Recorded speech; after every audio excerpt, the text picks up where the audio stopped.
What do you think about having support type champions available in other roles? Wouldn't it be better for the game if you could do Soraka mid, buy P items? Do you think support players would not enjoy that? The problem with support players in other roles is actually it makes the game less fun. And let me get into that a bit. Very often, not always, but very often, what a support is meant to do is stop action. A lot of supports are about stopping action. Enchanters, Soraka, Sona, they stop action. And so one of the issues whenever we see like an enchanter viable in a solo lane is the way they end up being viable is by just saying no. The way they end up being viable is like, no, you can't interact. No, you can't play the game. Oh, you tried to dump me? That was stupid. Oh, you tried to fight me? That was dumb. Right? And like, that's pretty reasonable in the bot lane, especially since there's 2 people down there. But one of the big difficulties from having supports in other lanes, doesn't mean we could never have it, to be clear, but like it's a challenge, is that if the way they're winning those lanes is by completely stopping action, that tends to just be a bad look for the game.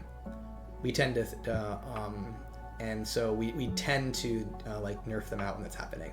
Another note I'll have is when we nerf out a lot of these enchanters, very often we aren't nerfing them to be useless.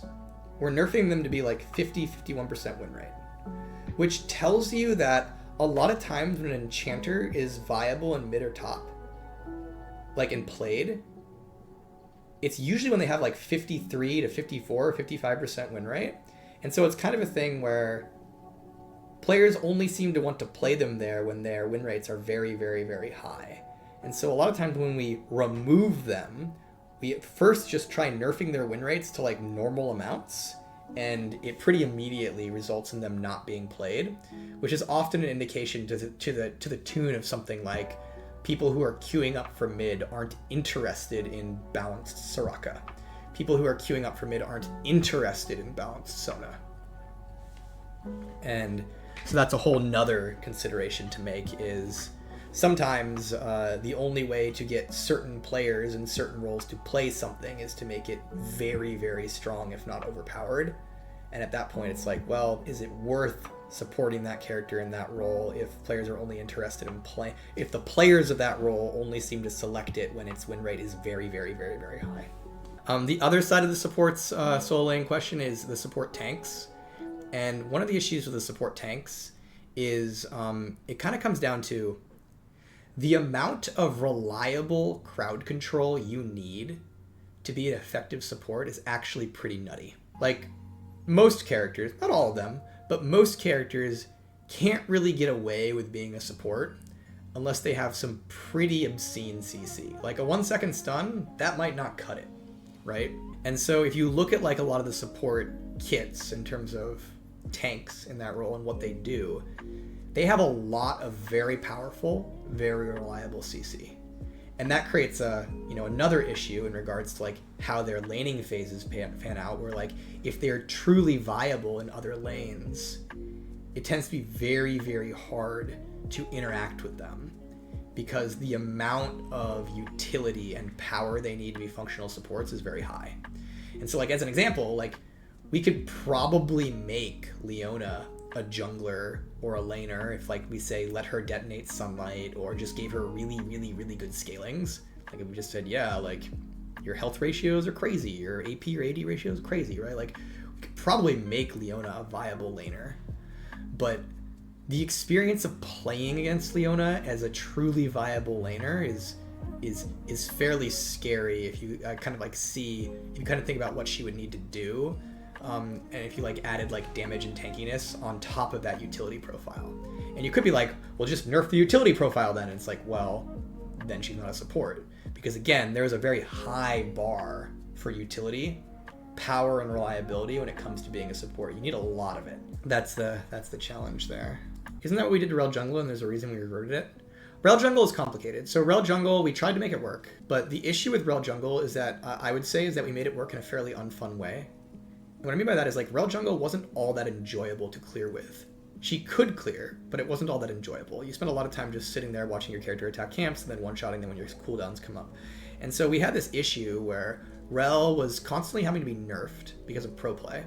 People were playing her as a flex pick in jungle and support, but very, very few players actually played her in the jungle. And so RELL jungle was less about game health in terms of why we removed her, and more about the fact that it didn't seem like she could hold an audience in jungle, and it wasn't worth keeping her strong in jungle if it meant we kept having to nerf her support where her audience played her. And so RELL jungle was removed to make her not a pro flex pick, which meant we'd stop having to nerf her for pro, which we felt would long-term be the best thing for RELL players, because almost all of them played her as support.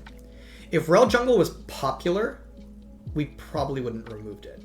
If RELL jungle had a meaningful play rate for the average player, we probably would have looked into ways to tune it for pro as opposed to just removing it. But at the end of the day, because it was so very deeply unpopular outside of pro play, it felt like a thing where the player value was low to keep it and the player cost was high because we kept having to nerf RELL support for the fact that she was a pro play flex pick. So yeah, Pyke mid was popular and you murdered him. He was not. So that is revisionist history. Unfortunately, Pyke mid was very unpopular, and this is a reason we changed it. It's a similar story in that Pyke mid was very, very powerful and deeply unpopular compared to Pyke support. So it created, similar to RELL, a situation where you would constantly have to nerf Pyke support, or at the very least never buff Pyke support, because his mid was so powerful. And so we had a situation where a character who was played by a majority support players was balanced around a role that very, very few people played him in. And so yeah, it's a very similar thing where if Pyke mid had been truly been popular, it may have been worth taking more steps to preserve it. But the reality of Pyke mid was that it was, even when incredibly powerful, very, very underplayed, and it made it so that we really couldn't balance his support for his main players effectively. You see this a lot. Same thing happened with Seraphine. One of the reasons we've changed Seraphine so much towards support over the years is that basically ever since she came out, Seraphine's support has been significantly more popular than her mid and her AP carry. But her AP carry specifically has been what we've had to balance her around. And so it's created a challenge of AP carry Seraphine, way less popular, way less where her players want to play her, but Seraphine's support would continuously have to be nerfed for her AP carry role. And so we've done a number of changes over the years to bring the two roles closer together to ensure that the role that the vast majority of people are interested in playing Seraphine it can be viable. And that's the challenge.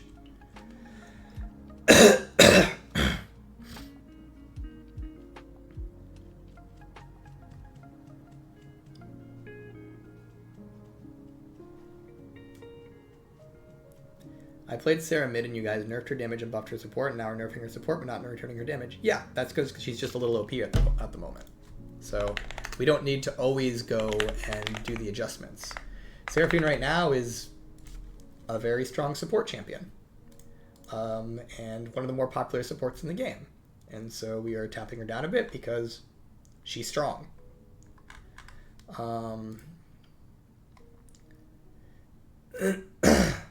Seraphine right now is still a very strong AP carry as well. Seraphine right now, like, if you want to play her AP carry, still very, very good. But nowadays, the roles are significantly closer together. And then the sad part about Seraphine mid is it basically never really had a play rate. Seraphine AP carry has had a play rate. Seraphine AP carry is a character who, like, will get played a decent amount. Seraphine mid, despite the fact that she was designed for mid, really never held a play rate after release, after a few months after release. And so that's the difficulty with Seraphine mid is, we could do changes to ensure Seraphine mid is good, but the hard part about doing that is there are very, very, very few people who play her there. Whereas the people who want to play carry Seraphine tend to play her as a bot lane AP carry as opposed to a mid laner. Pyke mid was harder to play than Pyke support. Pyke mid was incredibly powerful. It doesn't really matter how hard play it was. If you played it, you would win a large number of your games. He was a very, very strong character. Doesn't mean players like Davemon weren't incredible. Davemon's a really, really, really good player. But Pyke mid, the last time we directly nerfed Pyke mid, his statistics were, the important thing to note about his statistics were he was the highest win rate mid laner, the highest gold in the game mid laner, and the lowest CS in the game mid laner, which is a little messed up because we generally think it's pretty important that if you're going to be a mid lane or a top lane solo laner, sorry, if you're going to be a lane based like carry, you need to get CS. Like, it's important that getting minions matters to your success. Now, it's okay if some characters CS less than others. Like, we're not going to expect everybody to get as much creeps as like Ziggs does, as an example. But one of the hard parts about Pyke is he would win the most games, he would have the most gold in the game when winning, while having the least CS. And so it was, and the reason CS is important is it is important that one of the ways to succeed against your lane opponent is to ensure they have to farm, right? If your lane opponent doesn't need to farm, it makes it much harder to ever succeed against them, because it's like they just roam, they just leave. If they're ever having a bad matchup, they can just be like, well, I just don't want to be here. And so it's generally important that at the very least, one of the things you have to do to be a strong laner is get some amount of CS. And this is often why when there's strong laners who don't care about CSing, this is often the enchanter supports, Janna, Sona, Soraka, stuff like that, we tend to have to adjust them. This is also like why funnel strategies were like kind of an issue, where it's like, hey, I'm not CSing, I'm just saving this for my jungler, things like that.